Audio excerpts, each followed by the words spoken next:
Marc Oliver, si tu veux bien. Donc, bienvenue dans cette série de webinaires de la thématique phare risque et cybersécurité de l'Institut Mines Télécom. Donc, nous accueillons régulièrement des invités pour parler de sujets relatifs aux problématiques de cybersécurité de risque. Ces webinaires sont enregistrés et sont ensuite disponibles sur le site de l'Institut Mines Télécom. Donc, vous pouvez retrouver la série de ce que nous avons fait sur le site de l'IMT. Donc, nous avons aujourd'hui le plaisir de recevoir Marc-Oliver Pahl, qui est professeur à l'IMT Atlantique, où il est le titulaire de la chaire cybersécurité des infrastructures critiques, donc la chaire CyberCNI que vous connaissez tous sans doute. Donc cybercni.fr pour ceux qui souhaitent des informations complémentaires sur la chaire. Donc la chaire, c'est un ensemble, c'est un objet de recherche qui héberge 18 professeurs, une petite dizaine de doctorants et qui a déjà diplômé un certain nombre de doctorants dans le passé, de docteurs dans le passé, et 8 postdocs, un certain nombre d'ingénieurs, des stagiaires et également une plateforme de recherche avec des équipements qui permettent de travailler sur les aspects cybersécurité de ces infrastructures critiques en relation avec l'industrie. Donc, en tant que titulaire de la chaire, donc Marc Oliver en est naturellement le porteur et il anime toutes les activités de cette chaire et notamment les activités de recherche sur les infrastructures et la détection, la gestion des alertes, qui est le sujet de son thème aujourd'hui. Il est également professeur associé à Carleton Université au Canada et il s'intéresse à la cybersécurité dans son ensemble. Il est en particulier quelqu'un qui est particulièrement engagé également dans l'enseignement, notamment l'enseignement en ligne, et il est titulaire de plusieurs récompenses dans ce domaine.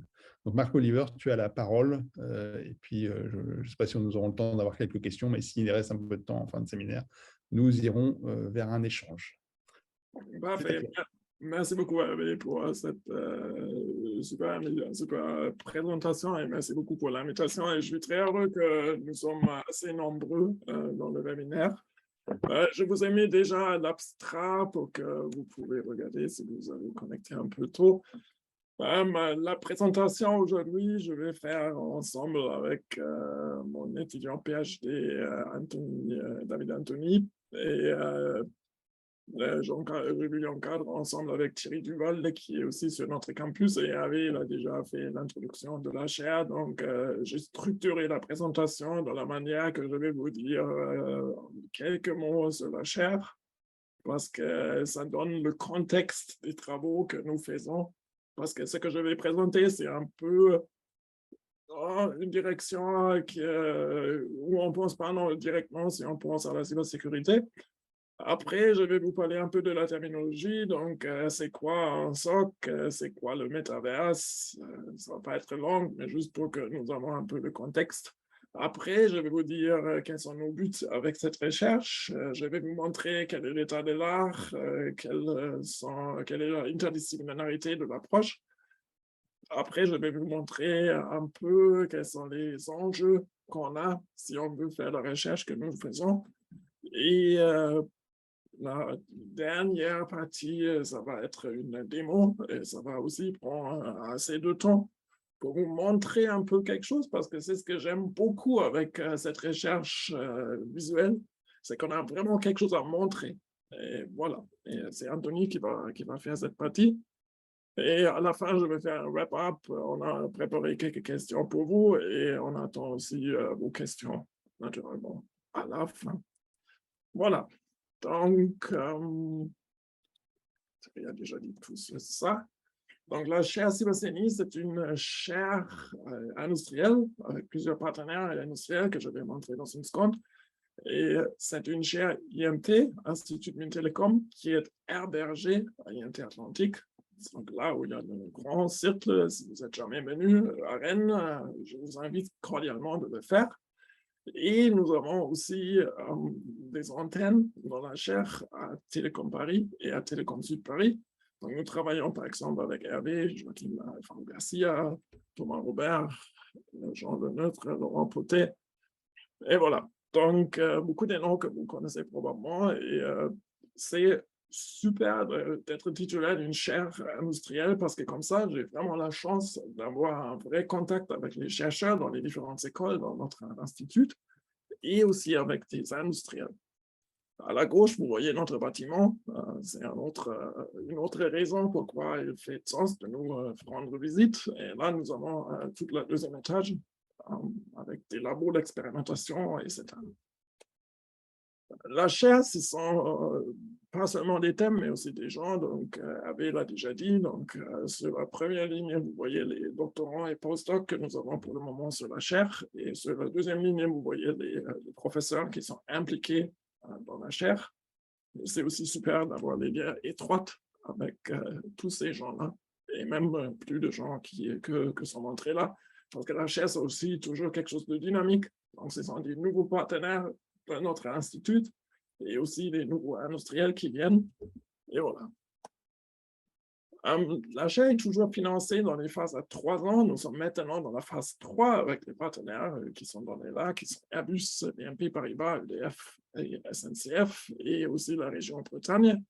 Et nous avons un lien étroit avec le pôle d'excellence cyber qui gère tout l'écosystème cybersécurité de la Bretagne et aussi en France. Et c'est un super environnement pour faire de la recherche. Les sujets dans la chaire, ils sont structurés dans 4 axes. Le premier axe, c'est Prevent. Donc là, on essaie de faire sécurité par conception. La deuxième, c'est détection. On essaie de détecter les anomalies. La troisième, c'est mitigation. Donc, comment est-ce que je peux réagir automatiquement ou semi-automatiquement s'il y a un incident en cybersécurité.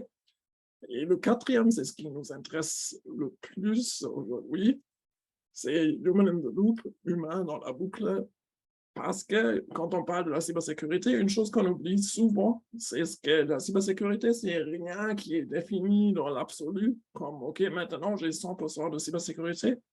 Non, c'est toujours regarder les risques et les coûts. Ça veut dire, si j'ai une attaque contre mon portable et dedans, il n'y a rien d'important et je n'ai pas besoin de mon portable pour vivre, il n'est pas réaliste, cette assumption, mais si c'est le cas, ça ne vaut peut-être pas la peine de le sécuriser beaucoup. Et c'est la même chose avec la cybersécurité. Il faut toujours des humains qui disent, OK, cette ressource-là, j'ai besoin de beaucoup de protection. C'est pourquoi je veux bien investir beaucoup. Mais le problème c'est que les systèmes qu'on a aujourd'hui, ils sont souvent répartites, ils sont super hétérogènes et comme ça, c'est hyper complexe de savoir ce qui se passe dedans. Ça s'appelle situational awareness et aussi d'analyser quels sont les risques de cette infrastructure.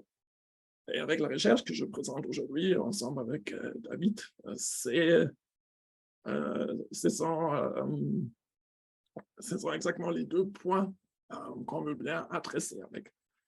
Ce transparent-là, je vous montre aussi parce qu'il montre que dans la chaire, nous faisons naturellement tous les éléments qu'on fait si on fait de la cybersécurité, mais en plus, on a de la chance de faire aussi cette chose avec la visualisation. Donc, c'est une branche de recherche que j'ai trouvé le plus intéressant de vous présenter aujourd'hui parce qu'il est peut-être un peu out of the box de toutes les choses que vous pensez quand vous pensez à la cybersécurité. Voilà, ici, un peu le détail sur les PhD qui sont pour le moment dans la chaire avec les images. Ceux qui sont rouges, ce sont des postes qui sont encore ouverts. Donc, si vous avez des candidats qui pourraient être intéressés, n'hésitez pas de leur parvenir notre adresse, notre site web pour qu'ils puissent nous contacter. Et là, vous voyez aussi qu'on a beaucoup de sujets qui sont couverts dans la chaire et c'est aussi super parce que comme ça, c'est vraiment une bonne équipe qui échange régulièrement sur les sujets et qui peut travailler étroitement ensemble entre écoles, entre PhD, etc. Donc, c'est vraiment un environnement fructueux pour la recherche. Cette recherche aujourd'hui, elle est soutenue pour le moment avec Thierry, côté visualisation, et moi, côté cybersécurité. Et il y a 2 doctorants qui travaillent dessus, qui sont Nicolas Delcampbell et Anthony David. Et voilà.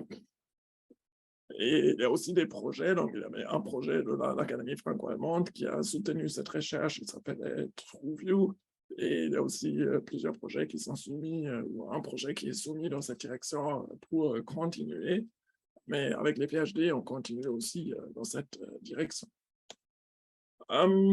Et invitation forte de nous rejoindre dans la recherche, et aussi si vous avez des partenaires industriels où vous pensez, ah oui, ça pourrait être intéressant pour eux de rejoindre la chaire, c'est le bon moment parce qu'on est au début d'une phase et on veut bien ajouter 1 ou 2 partenaires supplémentaires. Voilà, donc commençons maintenant avec la terminologie. Donc, migrer le Security Operations Center vers le Metaverse, donc virtualiser le Security Operations Center. Donc, qu'est-ce que je veux dire avec ça? Donc, un Security Operations Center, c'est le point central d'une entreprise, de quelque chose qu'on veut bien sécuriser, où on collecte toutes les infos, on les montre, on les discute, on prend les décisions, on fait les actions sur la cybersécurité. Donc, on fait Situational Awareness, qu'est-ce qui se passe dans mon système pour le moment. On discute, OK, comment est-ce que je peux améliorer, on regarde les risques, etc. Donc, c'est typiquement une salle où les experts, les décideurs sur la cybersécurité, ils se réunissent, ils ont beaucoup d'écrans, donc on voit un socle ici, et dedans, ils peuvent faire des recherches, ils peuvent travailler ensemble. Et ce qui est typique pour un tel Security Operations Center, c'est que ça réunit vraiment les gens sur place. C'est super parce que comme ça, ils peuvent se parler, ils peuvent échanger, etc. Mais le désavantage de ça est, si l'expert de quelque chose spécial n'est pas présent, c'est difficile de l'ajouter. C'est aussi peut-être coûteux parce qu'il faut avoir les experts sur place, etc. Et c'est pourquoi notre idée est de virtualiser ça, donc d'avoir une même ou meilleure fonctionnalité dans le Security Operations Center, mais de l'avoir dans le virtuel. Et dans le virtuel, nous avons quelque chose qui s'appelle le Metaverse. Et ça, c'est un terme qui existe pour longtemps. Et ça veut dire rien de différent qu'on a un monde virtuel et on est dedans. Et ça, on appelle le Metaverse. Donc, comme dans Tron, par exemple, si vous connaissez le movie, c'est la chose. Mais le terme, il est populaire maintenant parce que Mark Zuckerberg, qu'on voit là, il a dit, OK, maintenant, j'appelle mon entreprise Meta et on va créer le Metaverse.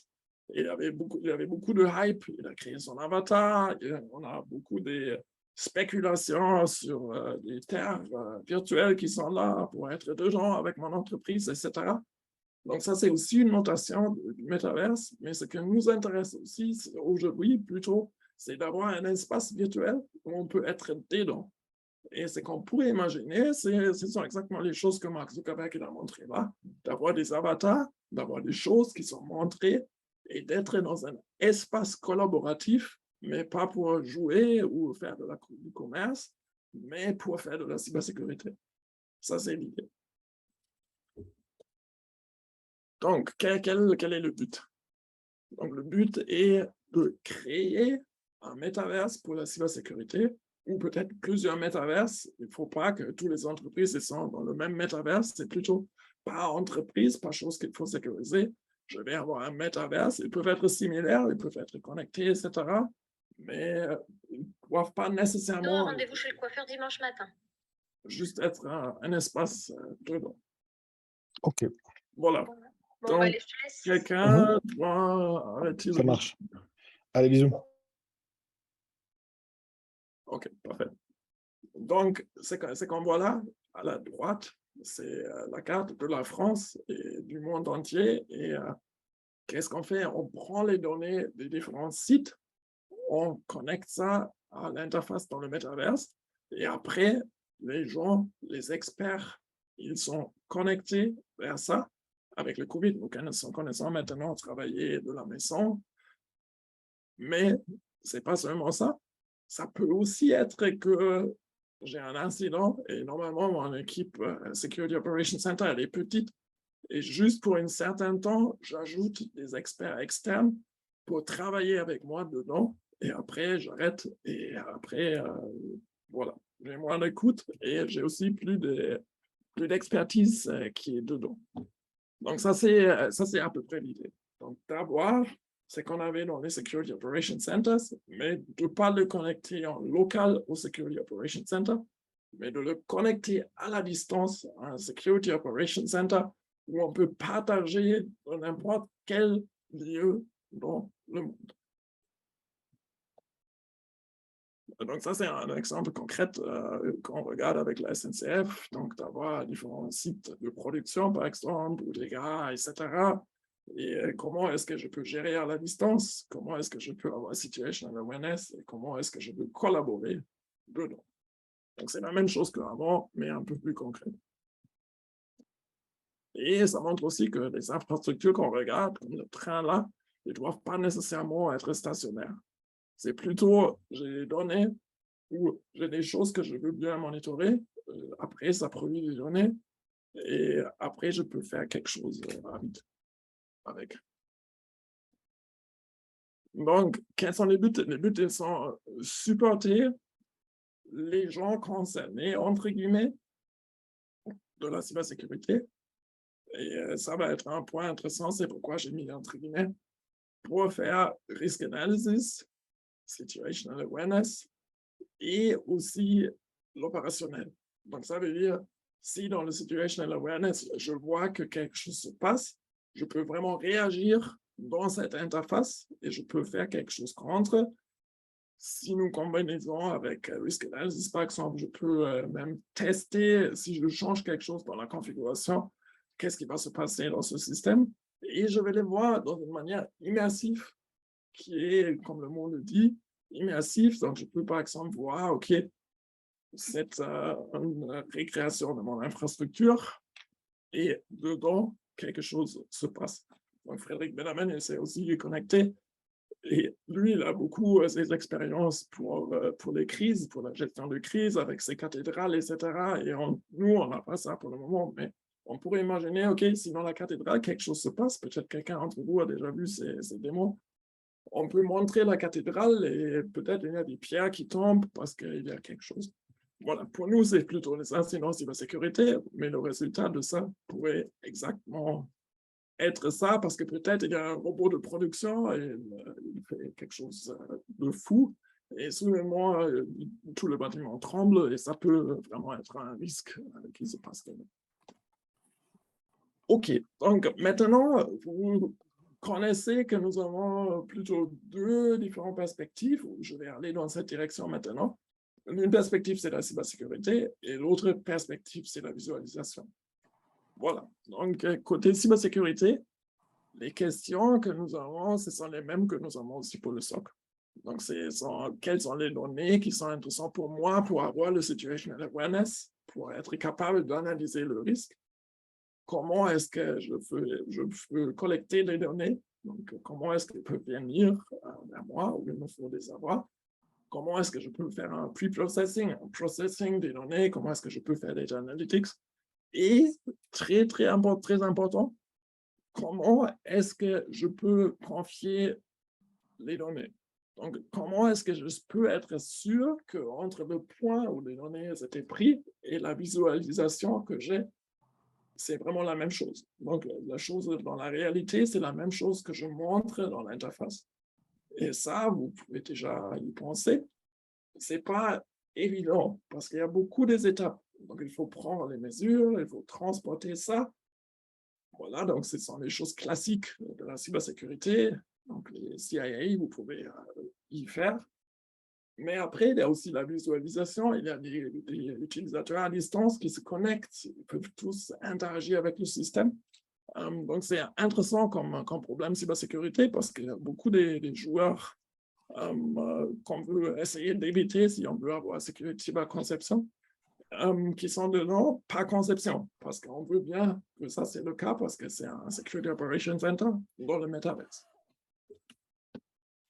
Côté interface, là, si on regarde donc, dans le 2D, on a déjà aussi des interfaces naturellement. On a des visualisations en 2D, on a peut-être audio, on a vision, on a hearing, peut-être il y a des sons, mais c'est non immersif. Donc, on n'est pas dedans. À la droite, On est dedans, ça veut dire on met vraiment les casques. Ou la réalité augmentée, ça peut aussi être quelque chose d'intéressant pour ceux qui sont présents là où sont les infrastructures comme bien sécurisées. Et là, on a maintenant le 3D, une dimension en plus. On a aussi l'audio, on a haptics, si on a les choses pour faire haptics. Et comme ça, on peut aussi toucher les choses, on est vraiment dedans. Et ça veut dire on peut aussi faire beaucoup plus les choses qui ne sont pas possibles dans le 2D. Et qui sont aussi pas possibles dans la réalité. On peut changer les droits de physique, etc. Les questions que nous avons dedans, c'est interaction, donc comment est-ce que je peux interagir avec un tel espace, parce que naturellement, je veux avoir quelque chose qui est le plus intuitif que possible. Comment est-ce que je peux collaborer? Ça commence avec des choses faciles, donc comment est-ce que je veux bien représenter ceux qui interagissent? Avec Mark Zuckerberg, vous avez vu qu'il a créé un avatar qui lui ressemble, mais ce n'est pas nécessairement le cas. Là, il y a aussi des nouveaux problèmes, comme avec les deepfakes, par exemple. Vous avez probablement entendu qu'on peut facilement créer, ou facilement, mais relativement facilement, créer quelque chose qui fait une imitation de ma voix, qui peut faire une imitation de mon image. Et ça pourrait bien être que ce n'est pas moi qui parle maintenant, mais c'est peut-être un bot n'importe où, qui veut juste lui faire des messages pour des raisons qui sont là. Et si je suis dans un SOC, c'est naturellement important parce que si c'est maintenant le CEO de l'entreprise et il dit « OK, il faut arrêter cette partie de l'entreprise parce que moi, je trouve que le risque est super haut », ça va naturellement avoir une influence sur les actions. Et ceux qui font les actions dans le SOC, ils ont typiquement beaucoup de pouvoir, dans le sens qu'eux, ils peuvent vraiment changer ce qui se passe dans l'infrastructure, dans le système. Et comme ça peut facilement arrêter une production, etc. Parce qu'on a automatisation et en top de ça, au-dessus de ça, on a normalement des humains qui peuvent faire un overwrite des actions qui se passent. Les défis. Donc, dans le back-end, j'ai déjà dit, on a des problèmes informatiques comme distribution. Donc, c'est un système collaboratif qui est distribué. La latence, c'est hyper important. Là, vous avez probablement écouté il y a 15 ans la télémédecine, où première fois un robot au Japon, je pense, avec un médecin qui était aux États-Unis, ils ont fait une opération en real-time. Ça pourrait aussi être intéressant pour les infrastructures critiques où le real-time joue un rôle très important. Donc, c'est aussi important. Tous les aspects sécurité et spécialement cet aspect authentication. Comment est-ce que je peux être sûr que c'est vraiment moi qui est là et aussi pendant le temps, ce que ça reste moi et ce n'est pas quelqu'un d'autre. Donc, ça, c'est aussi quelque chose qui nous intéresse. Sur le front-end, c'est la présentation. Donc, qu'est-ce que je montre? Ce sont les modes d'interaction. C'est la collaboration et c'est aussi l'assistance. Parce que je ne veux pas seulement présenter des informations, mais je veux aussi bien aider l'utilisateur. Et dans le 3D, et si je crée un monde entier sur la cybersécurité, j'ai beaucoup plus de possibilités de faire une assistance adaptée aux nouvelles modalités et possibilités avec ce nouveau espace. Et finalement, dans ce transparent, même si on peut facilement identifier tous les défis dedans, c'est mon target audience. Donc, qui sont ces gens qui sont concernés par la cybersécurité? Et là, c'est intéressant parce que, comme je l'ai déjà dit plusieurs fois, la cybersécurité, c'est quelque chose qui concerne toute l'entreprise. Et c'est pourquoi j'ai mis quelques extrêmes dedans. Donc, c'est quelqu'un qui travaille sur la production, c'est quelqu'un qui est le C-level executive, donc le CEO, CIO. C'est l'expert de cybersécurité, naturellement. C'est un analyste externe et ça peut être beaucoup des acteurs dedans. Et ils doivent décider sur quelque chose où ils ne sont pas nécessairement l'expert. Et c'est pourquoi il est important et intéressant d'avoir des visualisations qui permettent de changer le point de vue sur le même problème pour donner aux différents décideurs les informations dont ils ont besoin et de le faire, de le mettre dans la position d'être capable de parler l'un avec l'autre. Et ça, c'est difficile, naturellement. Et ça, c'est ce qu'on va aussi le voir à la fin avec notre démon. C'est là où on peut vraiment faire des choses extrêmes. La recherche, c'est virtual reality et cybersécurité, et c'est vraiment quelque chose d'interdisciplinaire. Et c'est aussi quelque chose où il est intéressant de regarder l'état de l'art. Et ce qui est spécialement intéressant pour moi, c'est ce que les deux champs ils sont des méthodologies différentes.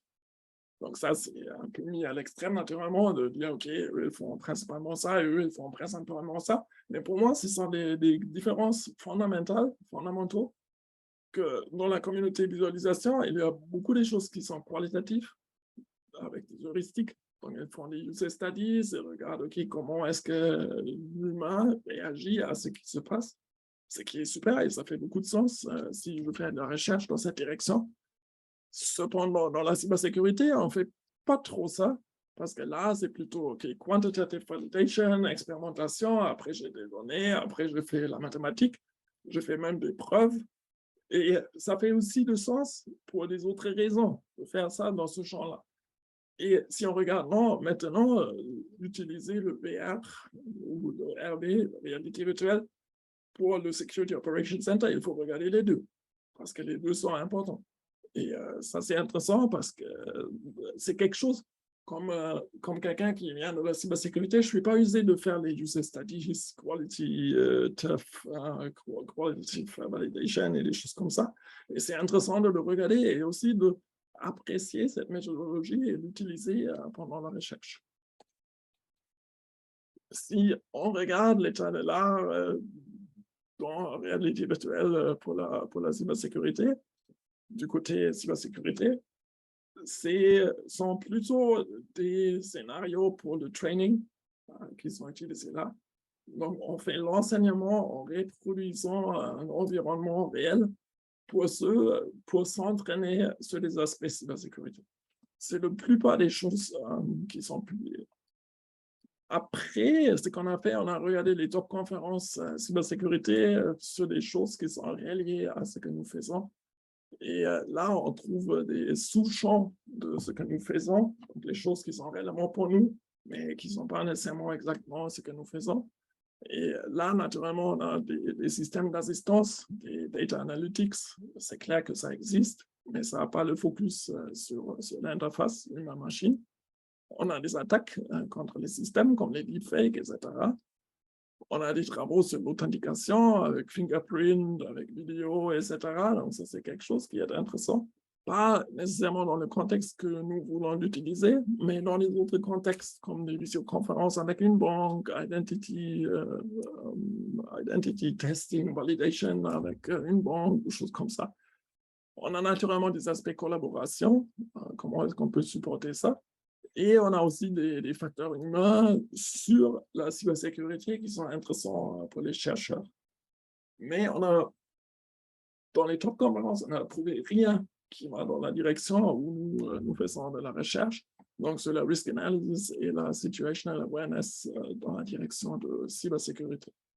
Et ça, c'est intéressant parce que c'est vraiment, pour moi, un peu comme dans les années 80, que, OK, on a maintenant un champ où on peut faire de la recherche et il n'y a pas beaucoup de travaux qui existent jusqu'à maintenant. Et en même temps, c'est intéressant d'y faire de la recherche, mais c'est aussi clair qu'il n'y a pas beaucoup de travaux parce qu'il faut vraiment l'expertise des deux champs pour y aller et pour faire quelque chose qui fait de sens. Et c'est une chose que je trouve super intéressant de regarder maintenant. Dans la réalité virtuelle, dans la recherche réalité virtuelle, beaucoup des travaux ils vont dans la direction, je veux bien améliorer l'expérience de l'utilisateur, l'efficacité de l'utilisateur avec le VR. Et souvent, moi, j'ai l'impression que pour eux, c'est OK. J'ai beaucoup de connaissances sur les interfaces et je sais comment je peux les améliorer. Je connais comment faire des études qualitatives, des user studies. Et comme ça, j'utilise n'importe quel problème, je fais un user study et après, je fais une publication. Donc, c'est un peu aussi mis, encore une fois, dans l'extrême, comme une caricature, donc je sais ça, mais quand même, beaucoup des papiers sont un peu agnostiques du use case. Et c'est pourquoi il est aussi intéressant de ce point de vue, de regarder, OK, pour nous sommes aussi les experts de use case, et comme ça, c'est vraiment intéressant de combiner les expertises des deux directions. Et nous, on a fait la même chose. Donc, on est vraiment un peu mainstream, les publications que nous avons faites depuis 2018, mais vont dans la même direction. C'est beaucoup training, c'est user studies, et juste c'est celui au midi là, Preventing Fake Mixed Reality. Ça, c'est un peu sur sécuriser les systèmes dans cette direction. OK, maintenant, notre approche. Donc, notre approche est, nous voulons bien créer des Distant Collaborative Multimodal Interfaces. Donc, on collabore à la distance avec des interfaces multimodales, donc spécialement avec le visuel, le son et aussi les haptiques, donc toucher les choses. On regarde comment est-ce que je peux créer dans cette métaverse que nous créons, comment est-ce que je peux ajouter de la fonctionnalité d'assistance. Est-ce que c'est un avatar qui est là? On va voir ça dans la démo. Est-ce que c'est quelque chose qui est dans le back-end et après on peut choisir quelle visualisation on veut utiliser? Voilà, ce sont des enjeux qui sont intéressants. Et pour les points où je prends les mesures, là, comme tout est décentralisé, là, j'ai besoin d'une fonctionnalité autonome, semi-autonome. Et pour ça, on utilise souvent cet schéma pour le structurer un peu qui s'appelle MECA, qui vient de 2003, je pense, quelque chose comme ça, de IBM. Et ça a un peu des différentes parties d'un tel système qui monitorait, faire une analyse des données. Et à la côté droite, c'est comment est-ce que je peux changer quelque chose dans le système. Donc, j'ai la planification et après, j'ai l'exécution avec quelque chose qui va après dans l'espace physique. Et pour tout ça, j'ai besoin des données et c'est le knowledge qui est là au midi. Voilà, donc c'est une structuration des problèmes que nous regardons pour mettre le socle dans le métaverse. Donc, c'est 3 directions. Donc, Distant Collaborative Multimodal Interfaces, Assistance and Autonomous Functionality, spécialement sur le point qu'on veut bien surveiller. Après, qu'est-ce qu'on veut faire? Pour le moment, on regarde 2 questions de recherche. Donc, la première question de recherche, c'est améliorer la cybersécurité d'un système par des visualisations qui sont avancées. Donc, c'est une direction. Donc, comment est-ce que je peux ajouter réalité virtuelle sur des fonctionnalités cybersécurité et pourquoi est-ce que ça améliore ou comment est-ce que ça peut améliorer la cybersécurité dans l'opérationnel. Et le deuxième, c'est comment est-ce que je peux mieux comprendre les algorithmes de la cybersécurité qui peuvent aussi être l'apprentissage machine, par exemple, par des visualisations qui sont avancées. Donc ça, ce sont les deux directions que nous regardons pour le moment. Si on structure un système pour la gestion à la distance, c'est un peu ce que j'ai dit avant, mais avec une visualisation différente. Si je fais la structuration de ce système, on voit tout en bas un système qui est géré et on voit encore une fois le MECA qui est là. On a les processus pour la visualisation, on a tout ça en local. Et si maintenant on va dans le métaverse, c'est la partie verte à la droite. Et là, on voit qu'il y a beaucoup de nouveaux enjeux. Et la seule chose que je veux montrer ici, c'est un enjeu qui est important et intéressant, c'est que de faire ça, ça a beaucoup de avantages, mais ça ajoute aussi beaucoup de complexité et beaucoup de risques de sécurité. Comme j'ai déjà dit, authentication, latency, différentes attaques qui sont possibles. Et ça, c'est naturellement aussi quelque chose qui est intéressant pour nous, de regarder comment est-ce que je peux, si j'introduis ça, comment est-ce que je peux assurer que la qualité du système ne diminue pas côté sécurité en ajoutant ça. Voilà. Donc, c'est un peu comme avec le wireless Ethernet, c'était wire equivalent privacy, et nous, on veut bien faire physical SOC equivalent security par cette SOC dans le metaverse. Une chose qui est aussi intéressante et un peu unique chez nous, c'est ce que nous avons dans notre testbed, comme Hervé l'a dit au début. Et ça, c'est un testbed cyberphysique. Vous voyez en bas un peu des places d'expérimentation avec des usines miniaturisées. et des différents composants physiques. On a des automates industriels et on a aussi tout en gauche une partie virtualisée dans une Airbus CyberRange. Et ça nous permet d'instancier beaucoup des différentes infrastructures dans cette infrastructure que nous avons. Et là, je suis aussi en train d'embaucher un ingénieur pour gérer ça. Et ça, c'est aussi une ressource qui est intéressante de travailler ensemble dessus. En top, on voit notre ancien postdoc Alex Kabil qui travaille dans le métaverse. Et c'est ce qu'on pourrait imaginer pour quelqu'un qui veut bien être maintenant connecté à un tel SOC dans le métaverse.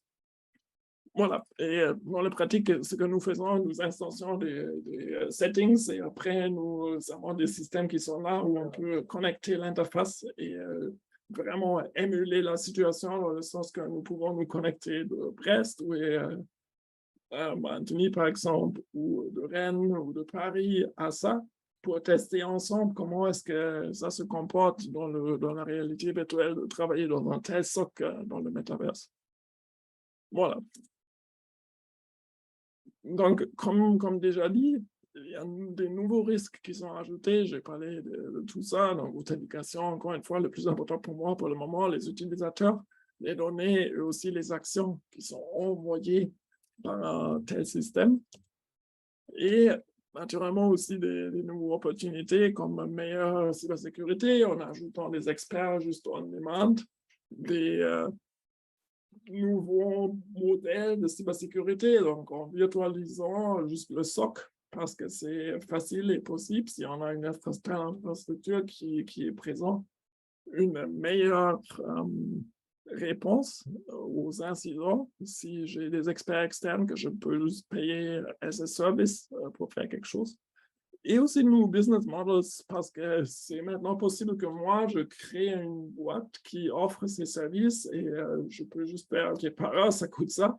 Et on se connecte à votre SOC dans le métaverse et après, on peut étroitement travailler ensemble. OK. Donc, ça nous mène à la démo. Et pour la démo, pour l'introduire, la chose que je veux dire, et j'ai déjà dit avant, c'est qu'un aspect qui est hyper intéressant dans cette SOC, et je veux bien que le C-level exécutif et le WACA et les Cyber Security Experts, ils peuvent parler des incidents qui sont dedans. Et pour faire ça, ils ont besoin d'une métaphore qu'ils comprennent, où ils peuvent parler de quelque chose.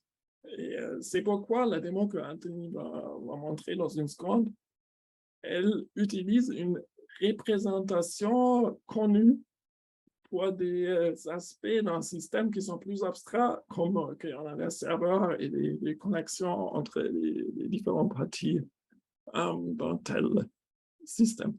Et avec ça, Anthony, je donne la parole à toi. Merci Marc-Oliver. Oui, donc, comme Marc-Oliver le disait, on va vous montrer une démonstration que j'ai développée qui montre un peu toute l'étendue de ce qu'il est possible de faire, un peu tout ce qu'on peut envisager en réalité virtuelle. Mais pour vous donner un peu de contexte, voilà de quoi on est parti. On a une représentation 2D à la base qui correspond à un réseau virtualisé de la CyberRange, d'Airbus, avec un réseau global qui comporte plusieurs sous-réseaux qui sont reliés entre eux par des pare-feux. Et donc, la question qu'on s'est posée, c'est comment faire pour visualiser ça de façon immersive et collaborative et avoir une métaphore qui permette de parler à des personnes avec différents niveaux d'expertise. Donc c'est ce qu'on va voir dans la vidéo qui va venir. On va d'abord regarder la vidéo en entier. Je reviendrai un peu plus en détail sur chacun des points qui vont venir. Et ce que vous voyez là, donc ce fiche-là, c'est la vraie configuration de l'instance d'une Airbus CyberRange. Donc, on peut vraiment mettre les éléments graphiques, tirer les lignes entre ça, et après, on a des web services et des choses comme ça qui sont instanciées dedans. Voilà. Donc, je lance la vidéo. Ah.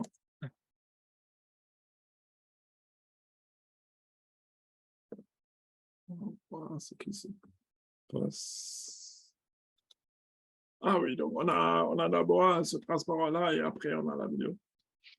D'accord, très bien. Du coup, la décision qu'on a prise pour, représenter ce réseau de façon immersive, c'est on a pris une métaphore d'un bâtiment tout simplement, dans lequel, chaque sous-réseau qu'on avait avant est représenté, par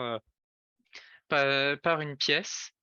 Un peu comme si on avait vraiment un bâtiment physique dans lequel on va. Dans chaque pièce, on a, nos ordinateurs qui sont connectés.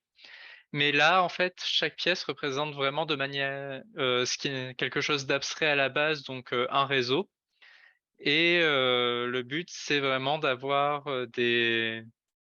d'avoir nos experts qui puissent communiquer avec, d'autres personnes de façon plus concrète. Et on se retrouve donc avec un environnement qui est immersif et collaboratif, qui offre de nouvelles interactions. Et chose importante aussi, c'est qu'il y a communication avec la CyberRange. Donc ce qu'on fait dans l'environnement virtuel se répercute sur la CyberRange et inversement.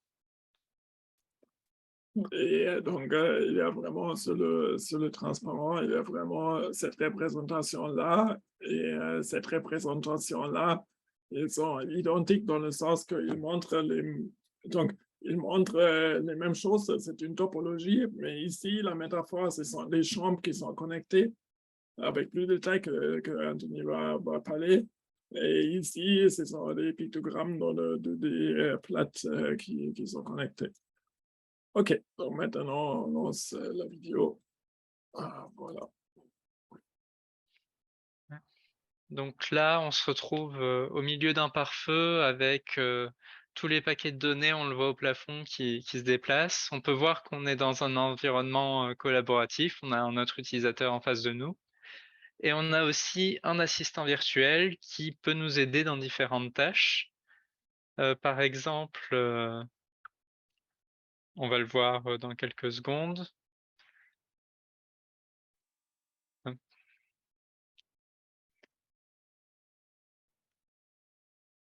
Voilà, par exemple, là, notre assistant détecte une alerte et il nous guide vers l'endroit où se trouve l'alerte. Et là, on a accès aux machines, qui sont connectées. On peut éteindre la machine, qui a levé une alerte et on va aller inspecter un peu plus en profondeur cette machine. On peut avoir des représentations, innovantes, en réalité virtuelle qui sont pas possibles en 2D. Donc ça, c'est une représentation qui a été développée par un autre doctorant de la chaire, Nicolas Delcombel. Qui permet de mettre en lumière, des motifs périodiques, dans un jeu de données. Et donc, là, on voit que on peut confirmer que l'alerte, devait bien être levée. On la lève et on coupe la connexion de la machine au réseau. Donc là, c'est allé un peu vite, bien sûr, mais on va revenir plus en détail, sur tout ça. Donc, comme je vous le disais plus tôt, l'architecture qui est choisie, c'est que on a on prend les pare-feux comme, des hubs un peu centraux vers lesquels qu'on peut utiliser pour accéder vers les différents sous-réseaux. On va avoir plusieurs portes, dans lesquelles on peut se déplacer et on peut voir les transferts de données sous forme, de petites boules qui se déplacent, vous l'avez vu dans la vidéo. Une chose intéressante aussi, c'est qu'on peut apporter, différentes modalités. Là, c'était un peu compliqué de vous le montrer, mais on a du son au moment où les paquets sont envoyés, ce qui permet de créer une forme de motif sonore que qu'on peut détecter et qui peut aider à détecter des anomalies, du moins on l'espère. Et oui, ces pare-feux, c'est vraiment des hubs centraux pour nous diriger vers les autres réseaux. Et Et ici, Oui. ce qui est vraiment important, c'est pourquoi on le dit tout le temps, c'est pas un bâtiment qui existe et on montre des flux de données entre ça. Non, ça, c'est vraiment la topologie ce sont juste des ordinateurs ou des pare-feux qui sont connectés par le réseau et c'est l'échange des données entre des nœuds qui sont dans le réseau.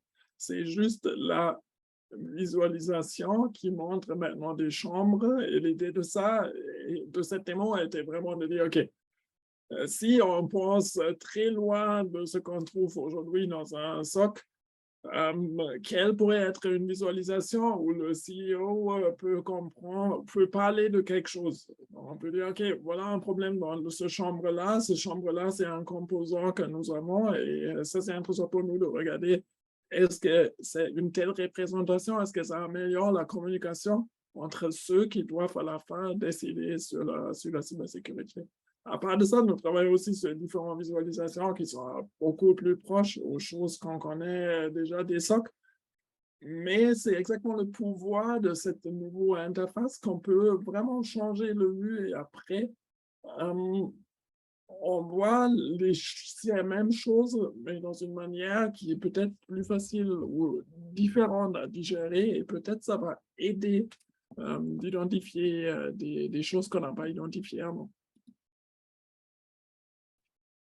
Et voilà, comme je le disais, on a, et comme le disait Marc Oliver, du coup, quelque chose d'abstrait qui se retrouve de façon beaucoup plus concrète là. On a notre réseau, il est représenté par une seule pièce qui n'existe pas réellement, mais qu'on visualise comme ça. Et on peut voir une représentation physique des machines qui sont connectées. Et derrière, on peut interagir avec elles, les inspecter et avoir une répercussion sur la cyber-range quand on fait une interaction dans l'environnement virtuel. Et c'est vraiment quelque chose qui permet de communiquer facilement entre différents niveaux d'expertise sur les problèmes qu'on rencontre actuellement et ce genre de choses.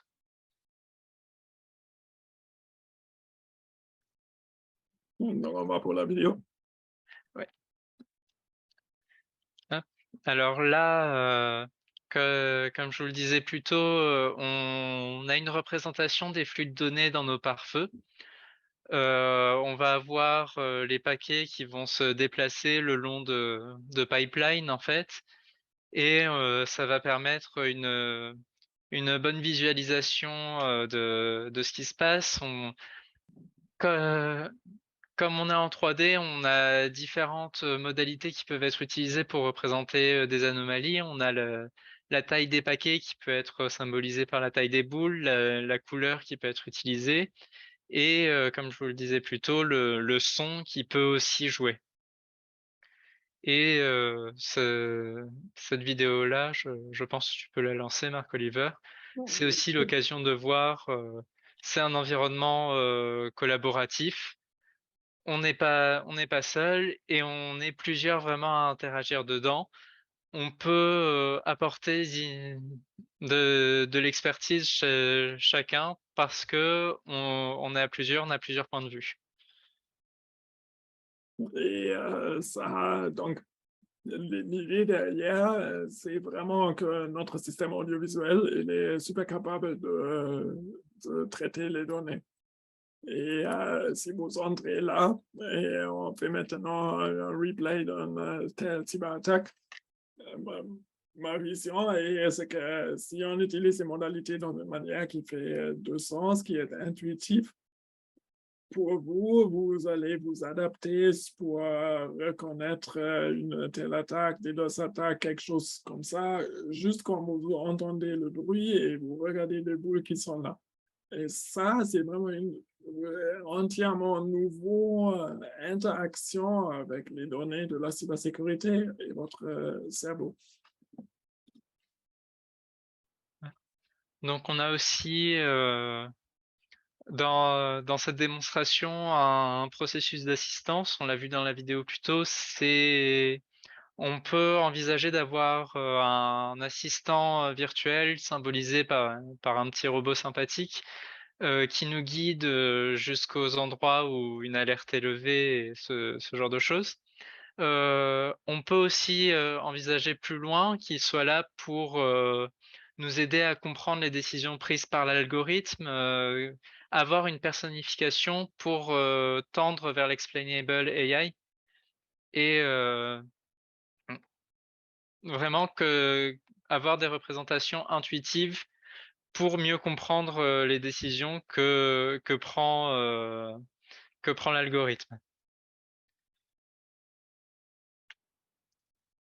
Et donc là, on se retrouve face à une machine qui a un problème. On peut l'éteindre et ça se répercute sur la CyberEng. Et derrière, on va aller l'inspecter plus en profondeur. Et là, ça nous amène donc à du Visual Data Analytics. On va avoir des données qu'on va vouloir représenter.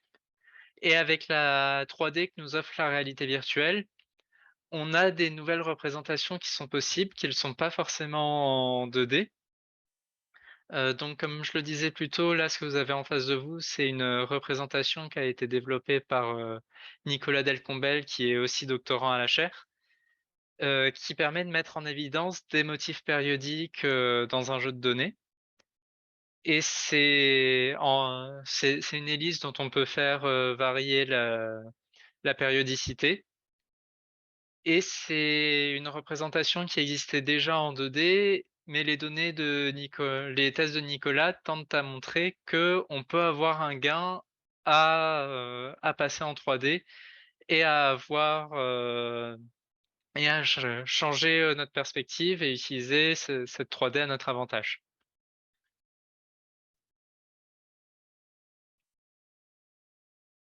Donc là, voilà, c'est des représentations dont on n'a pas forcément l'habitude, mais on peut voir qu'on arrive assez rapidement à mettre en évidence qu'il y a effectivement un motif périodique. Et là, dans ce cas-là, on est dans une démonstration. On part du principe que la mise en évidence de ce motif périodique justifie qu'on lève une alerte et qu'on passe à la suite. Et on va passer au dernier point, c'est que dans la réalité virtuelle, on va avoir des nouvelles interactions qui sont possibles, des interactions plus immersives. Là, on est dans une démonstration qui vise à montrer un peu les possibilités, donc on y est allé, on a montré quelque chose de très visuel. On tient dans la main droite une épée dont on se sert pour déconnecter physiquement la machine du réseau. Mais c'est pour illustrer vraiment l'immersivité des interactions qu'on peut avoir et l'attrait que ça peut donner à notre interface et ça peut donner des interactions qui sont plus intuitives que par exemple des menus déroulants ou ce genre de choses qu'on retrouve dans les interfaces 2D qui sont parfois un peu trop encombrées. Donc là, voilà, on prend notre épée et on déconnecte la machine et ça se répercute sur la CyberEng derrière.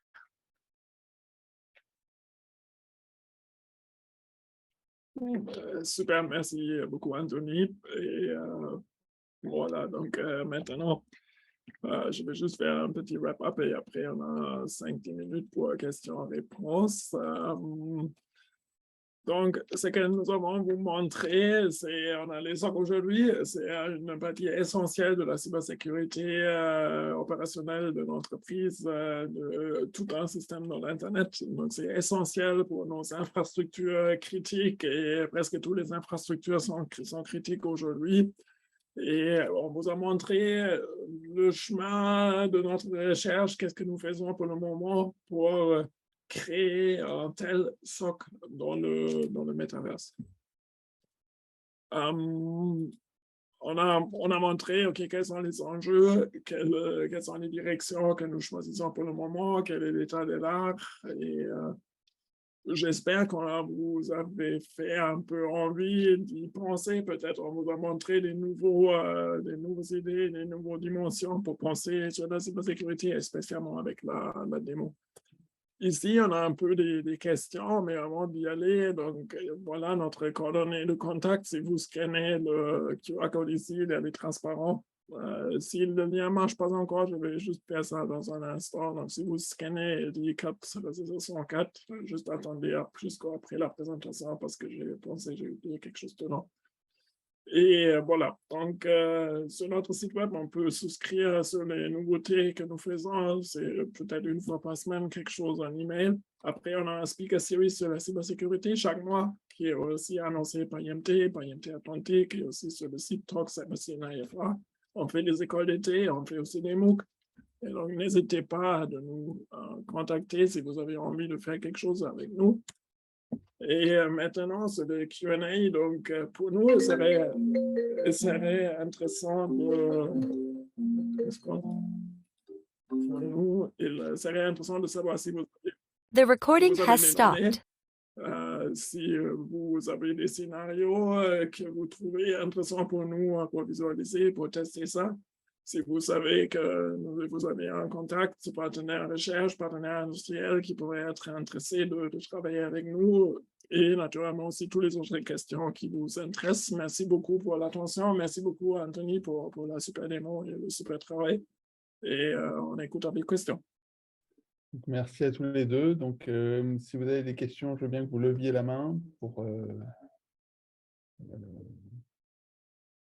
Est-ce qu'il y aura une question ?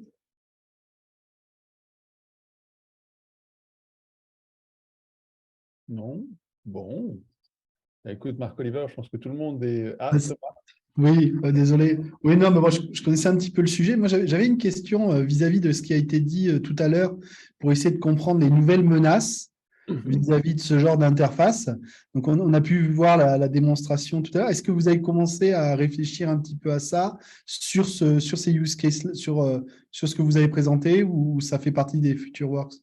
Donc, on a en effet, une des travaux qu'on fait pour le moment, c'est identifier des cas d'usage où l'interface pourrait faire du sens. Et les cas d'usage où l'interface fait du sens, ça pourrait être vraiment des divers cas d'usage. Une chose qui est spécialement intéressante pour nous pour le moment, c'est de regarder les systèmes où les créateurs ils ont utilisé boîte noire, apprentissage machine, pour voir est-ce que si j'ai une visualisation qui me fait comprendre beaucoup mieux la complexité, est-ce que je peux comprendre mieux ce qui se passe dans le système avec. Mais à part de ça aussi, les denial of service, etc., ce sont des choses classiques.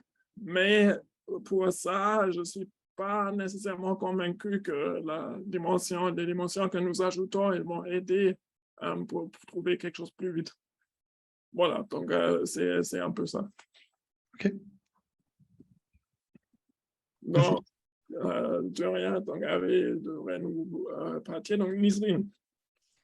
OK, donc je vous remercie, professeur Marc, pour cette présentation. Je remercie aussi Anthony pour la démonstration. J'aimerais bien savoir, vous avez beaucoup parlé de l'authentification des utilisateurs, mais j'aimerais bien savoir pourquoi vous n'avez pas traité la confidentialité et l'intégrité des infrastructures. Est-ce que pour les metaverses, est-ce que ce sont des infrastructures distribuées ou ce sont des infrastructures centralisées? Là, côté stockage, et en même temps, pourquoi pas, vous n'avez pas parlé, traiter la confidentialité, l'intégrité, puisqu'un attaquant, il peut entrer dans une base de données et prendre la totalité des interactions, des activités qui ont été faites. Je vous remercie. Oui, c'est une très bonne question et tu as 100% raison. Ce sont des choses qui sont importantes à traiter. La raison pourquoi nous n'avons pas parlé de ça, c'est que ça, ce sont des problèmes classiques des systèmes répartites. Donc, ça veut dire qu'il y a beaucoup de recherches pour sécuriser ces systèmes. Il y a beaucoup de solutions commerciales qu'on peut utiliser. En même temps, c'est naturellement un enjeu de vraiment créer un produit, un système qui l'intègre dans une manière que c'est pertinent. Mais cette partie avec l'authentification des utilisateurs à distance dedans, et spécialement dans l'environnement immersif où c'est peut-être, ça ajoute peut-être des enjeux qu'on n'avait pas dans les systèmes classiques répartis. Donc, ça veut dire réponse et 100% raison avec la remarque, mais comme il y a déjà beaucoup de recherches qui vont dans cette direction, c'est le point le plus intéressant pour nous pour traiter dans notre recherche, mais pour créer un produit dans cette direction, c'est naturellement super important. Est-ce que nous avons des questions supplémentaires?